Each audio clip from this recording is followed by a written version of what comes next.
When Jerry Lewis died earlier this year, it didn't take long for the news to break that all 5 of his surviving sons would be disinherited. He made millions laugh, raised billions for charity, and became a household name. But behind the lens, a much quieter story was unfolding. When Jerry Lewis passed away, the headlines weren't about his final film or final bow. They were about something far more personal and far more telling. What happens when the man celebrated as a comic genius leaves behind a final message, not written in punchlines, but in paperwork? And why did the people who knew him best claim they knew it was coming? What was left out said more than what was given. One line in his will triggered a storm, and now the silence is broken. The birth of a comedy pioneer. Jerry Lewis's comedic genius didn't come out of nowhere.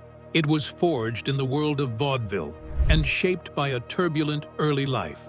Born to Russian and Polish Jewish immigrants in 1926, Lewis was surrounded by performance from the start. His father, Danny Levitch, was a vaudeville entertainer who often hit the road, while his mother, Rachel, worked as a piano player at a radio station. From an early age, Lewis was exposed to the inner workings of live entertainment and the grind of show business. This chaotic environment laid the groundwork for his impulsive behavior and slapstick energy, which would later define his public persona. As a teenager, Lewis was already crafting his own comedic routines, including an act where he mimed along to records playing off stage, a simple, low-tech gimmick that showcased his timing and physicality. Though this record act initially flopped, particularly during a short-lived engagement in Buffalo, it marked the beginning of his experimentation with visual comedy. Struggling to find steady work, he took jobs as an usher and soda vendor before reconnecting with his father's old vaudeville friend, Max Coleman, who helped him return to performing. That connection would prove pivotal, pushing Lewis toward the Borscht Belt resorts in New York's Catskills, venues that launched many Jewish American entertainers of the time. Much of Lewis's training and sharpening of his style for what would later become his trademark brand of humor took place at this Borscht Belt venue. These venues facilitated spitfire comedy and over-the-top antics, a perfect breeding ground or, as it were, a petri dish for Lewis's manic energy. The act thrived in conditions where the audience preferred physical and self-deprecating comedy to end escape and laugh. Not just funny, unforgettable. This is how his wild facial expressions, sudden pratfalls, and odd vocal modulations all came into being through ceaseless trial and error. He moved past the years of his career that did not hold any significant markers to show resilience and adaptability by not achieving a single success overnight in the land of fame. It is this time that showed that self-importance and some control, which seemed to grow in his personal relations and business talks in later years. While most viewed the comedy lightheartedly, the performer behind the mask calculated every move, knew. Was his need for control due to some early failures? Or was it shaped by watching his father's struggles in vaudeville? Either way, Jerry Lewis was not just born into comedy, he dissected it, rebuilt it, and made it his own. Just as Jerry Lewis began to find his rhythm, an unexpected partnership would turn that spark into a national sensation, a perfect storm.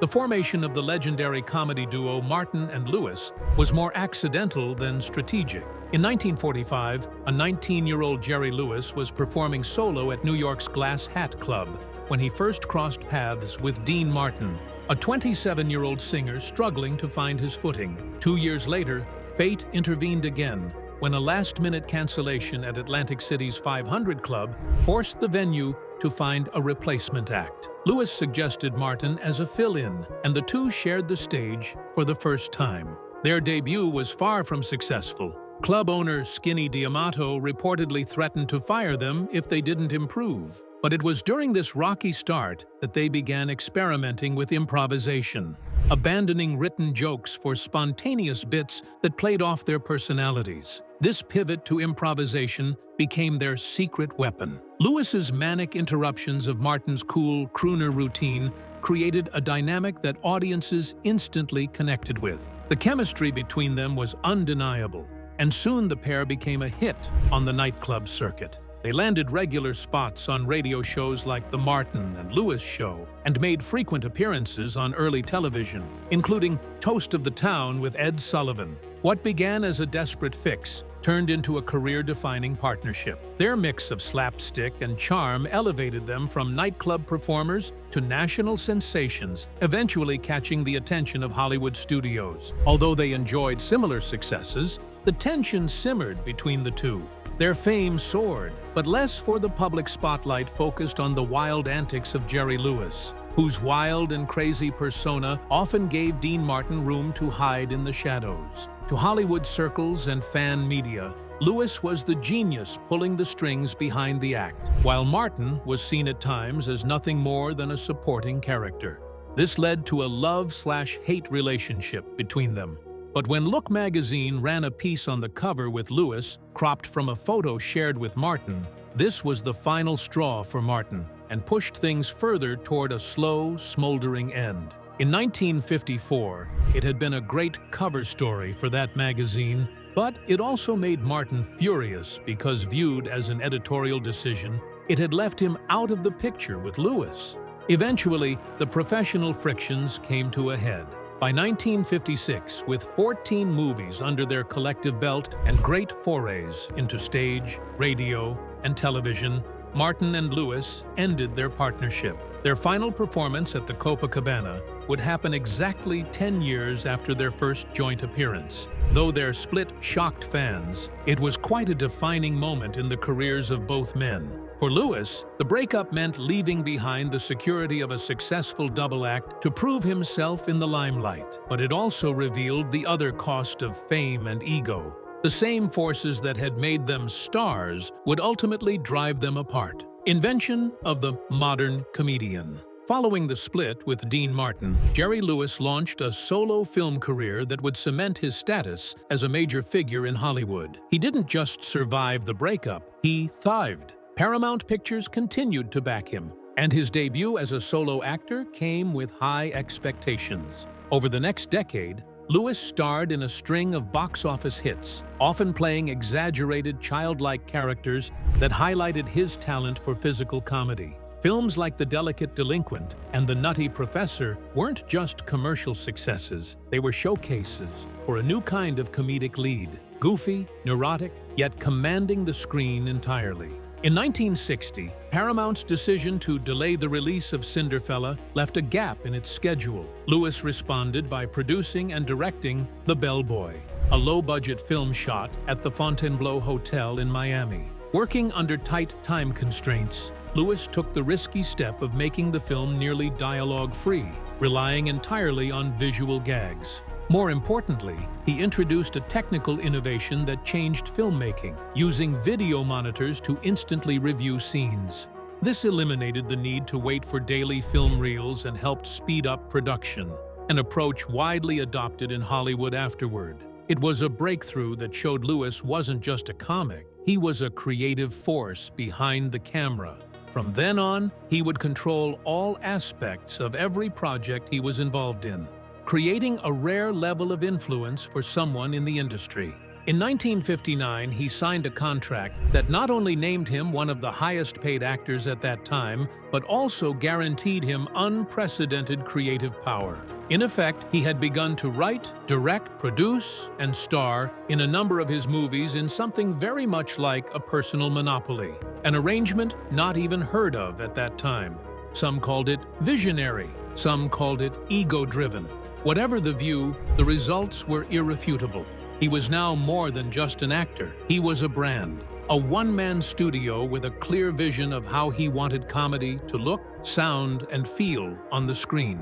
His vision, however, affected the generation of comedians that followed. Steve Martin, Jim Carrey, and even Robin Williams cited Lewis as a huge influence. His ability to turn his body into a comic instrument and defy the cinematic status quo gave the future generations of comics permission to be big, to be weird, and to blur the line between performer and auteur. But as Lewis's fame progressed, a growing chasm opened between the persona he created and the darker narratives that would fire up as that story ripened. Were Lewis's insatiable appetites for control merely artistic ambition, or something deeper and more personal? The solo star's creative control.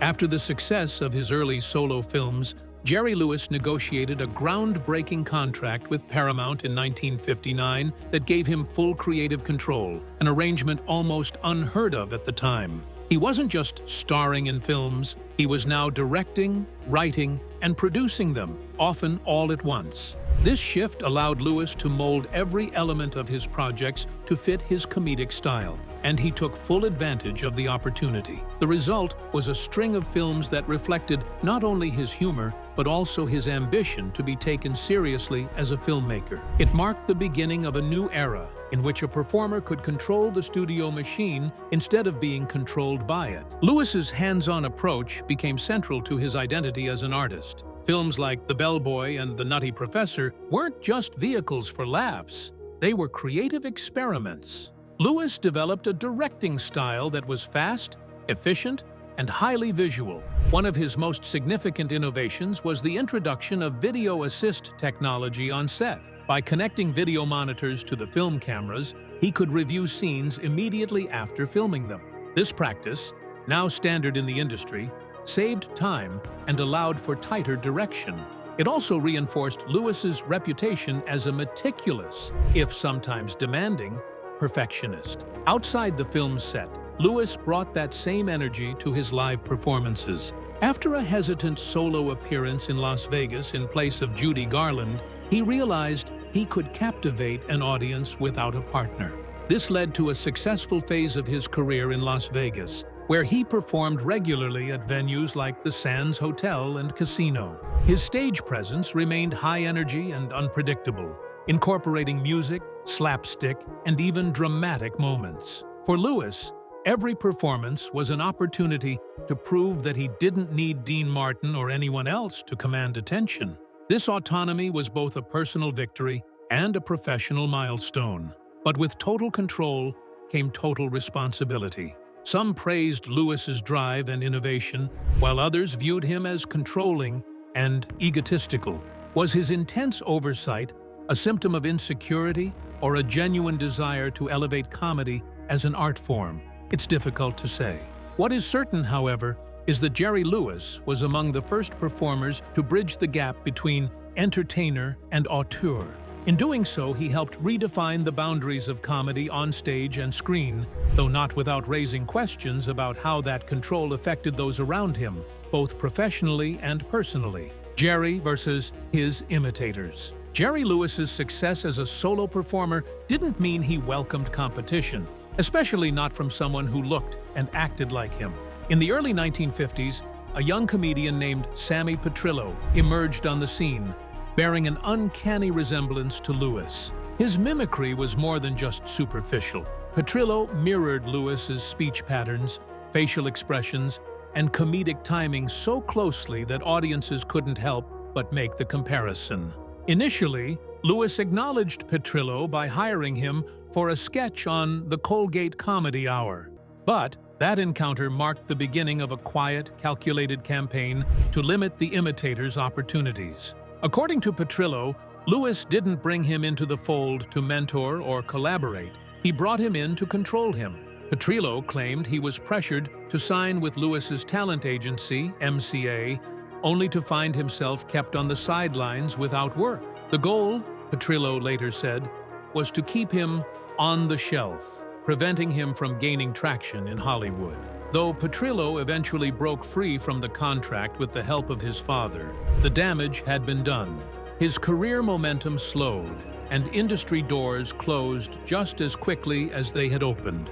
Even after Petrillo teamed up with singer Duke Mitchell to create a Martin and Lewis-style comedy duo, Lewis allegedly continued working behind the scenes to block their exposure. The pair starred in a film titled Bela Lugosi Meets a Brooklyn Gorilla, a blatant homage to Lewis and Martin's style. But mainstream support was hard to come by. Petrillo believed Lewis actively used his influence to blackball their act and protect his own brand. Whether those claims were fully accurate or not, they reflected a recurring theme in Lewis's career: a strong desire to guard his identity and legacy from dilution, even if it meant sidelining others.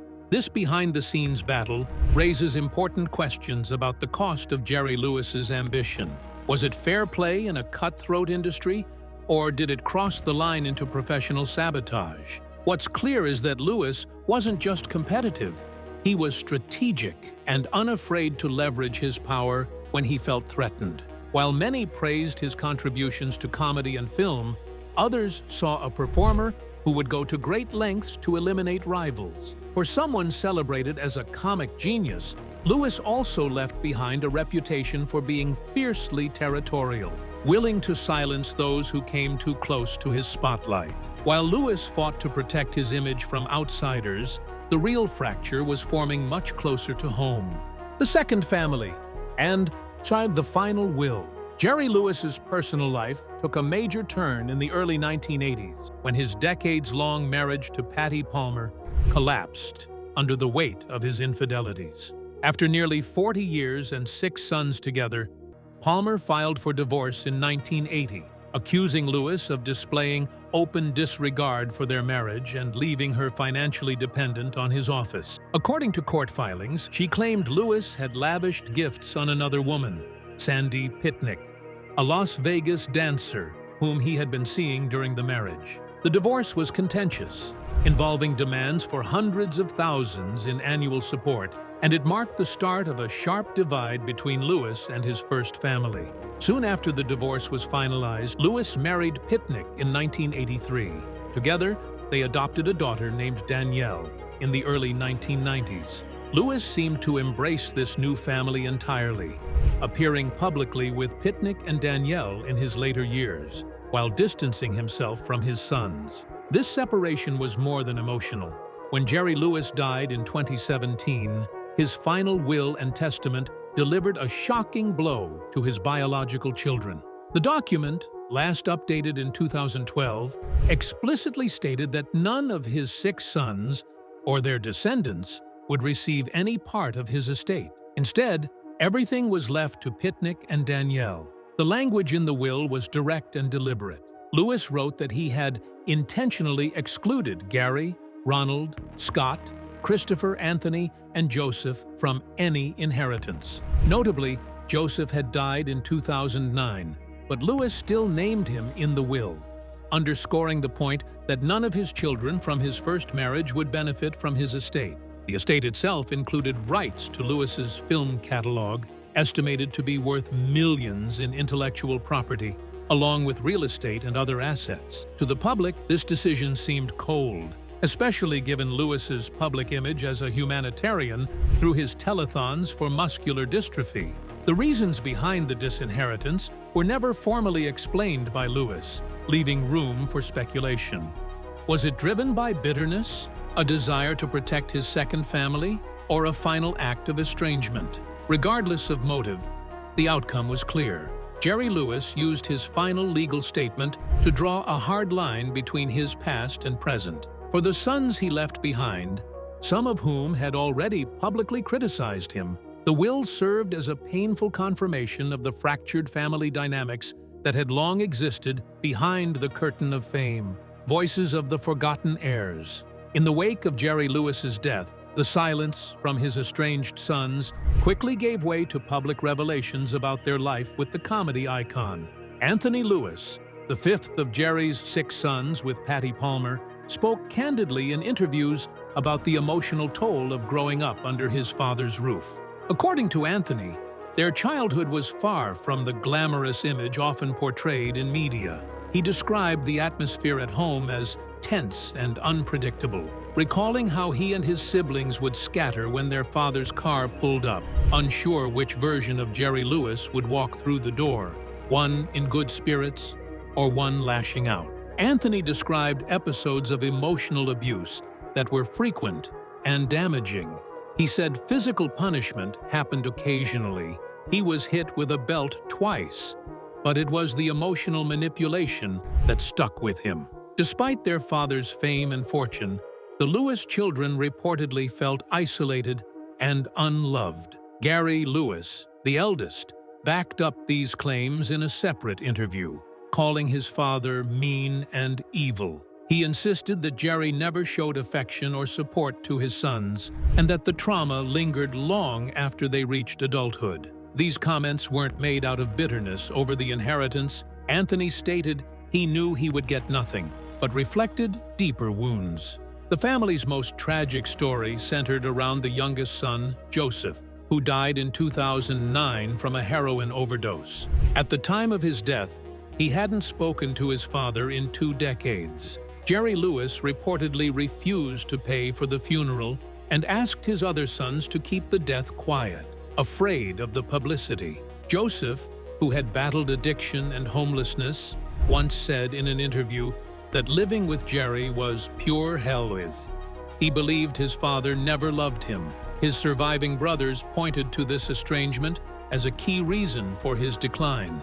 Gary even suggested Joseph died partly of a broken heart, abandoned not just emotionally, but materially by a father with the means to help. The bitterness among the Lewis sons extended beyond Joseph's death. When Jerry passed in 2017, only 2 of the 6 sons were invited to the funeral. The rest, including Anthony and Gary, remained on the outside, unacknowledged and disinherited. For them, Jerry Lewis's legacy wasn't just the work he left behind, but also the pain he inflicted. Their voices offered a stark counterpoint to the polished image of the king of comedy, highlighting a side of Lewis that many never saw or chose to ignore: the private Jerry Lewis. Behind Jerry Lewis's public image as a comedy legend and tireless fundraiser lay a far more troubling private reality, especially within his home. Multiple family members, including his sons, have described a childhood dominated not by laughter, but by emotional volatility and fear. Anthony Lewis recalled the unpredictability of his father's moods, saying the children would scatter the moment they heard him arrive. That tension reportedly extended beyond emotional distance. Physical discipline, including beatings, was occasionally used. Joseph Lewis, the youngest, said in a 1989 interview that he and his brothers were viciously beaten and called their home life pure hell. The accounts of abuse weren't limited to the sons. In her divorce filings, Jerry's first wife, Patty Palmer, accused him of displaying open contempt for their marriage and reducing her to a financial puppet. Her legal complaint painted a picture of a man who, while publicly advocating for charitable causes, was privately indifferent to the suffering of those closest to him. The disconnect between Lewis's public charm and private behavior has become a recurring theme in posthumous reflections, particularly as his children came forward with allegations of mistreatment, abandonment, and emotional cruelty. Despite their public statements, Lewis never addressed these claims in detail before his death. The divide between public persona and private reality extended into legal battles and estrangement. Beyond the well-known disinheritance of his sons, Lewis reportedly refused contact with some of them for decades. Joseph, for instance, never introduced his own children to their grandfather. When Joseph died in 2009, Lewis not only failed to attend the funeral, but also refused to cover its costs, further highlighting the long-standing rift. That decision shocked many, especially considering Lewis's immense resources and decades of work raising funds for the Muscular Dystrophy Association. How could a man so committed to helping strangers seemingly turn his back on his own family? These contradictions raise difficult questions about legacy and character. Was Jerry Lewis's cruelty toward his family an extension of the perfectionism that shaped his career? Or did his fame simply provide a shield, allowing his darker tendencies to go unchecked? What's clear is that the emotional damage endured by his children has become an inseparable part of his story. While millions remember Lewis for his physical comedy and charity work, his family remembers a father who withheld affection, enforced silence, and left scars that outlived him. The disparity between the public hero and the private man continues to challenge how history remembers the king of comedy, the shadowed legacy of a comic legend.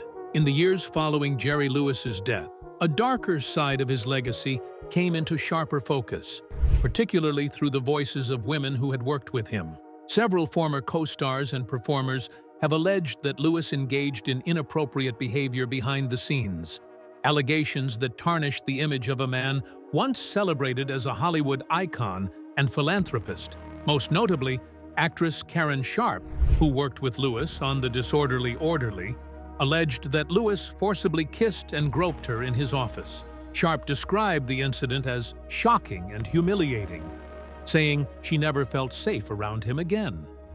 Another actress, Hope Holliday, claimed Lewis verbally abused and harassed her on set, describing him as controlling and vindictive. These stories were not widely discussed during Lewis's lifetime, in part due to the culture of silence that permeated mid-century Hollywood. At the time, powerful men were rarely held accountable, and speaking out often meant career ending for young actresses. Even now, long after the incidents occurred, the women who came forward faced skepticism and pushback. The public's long-standing affection for Lewis, the goofy, lovable performer, clashed with the image of a man who allegedly used his influence to intimidate and exploit. That disconnect between perception and reality mirrors the divide described by Lewis's own children, further complicating how his legacy is viewed today. The accusations against Lewis raise a broader question that continues to haunt the entertainment industry. Can one separate the art from the artist? Lewis undeniably shaped modern comedy and influenced generations of performers, from Jim Carrey to Eddie Murphy. His work was groundbreaking, and his contributions to film and comedy are still studied and praised. Yet, the personal accounts of those who experienced his cruelty, whether in his family or on set, paint a vastly different picture. These contradictions have led to ongoing debates about how much weight should be given to personal conduct when evaluating an artist's contributions. Ultimately, the emerging allegations and retrospective critiques challenge the narrative that Jerry Lewis's legacy is one of unqualified greatness. While some fans continue to celebrate his genius, others see a figure whose career was built, at least in part, on silence, fear, and unchecked power. The contrast between his public charm and private behavior forces a reckoning. Is it possible, or even responsible, to celebrate Lewis's body of work without acknowledging the harm he allegedly caused? For many, the answer remains unsettled, leaving his legacy permanently marked by questions that go far beyond comedy.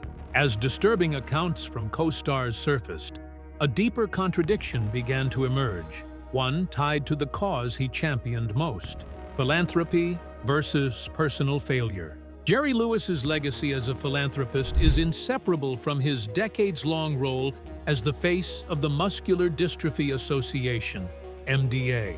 Through his annual Labor Day telethons, Lewis helped raise an estimated $2.5 billion to fund research, treatment, and services for children and adults living with muscular dystrophy.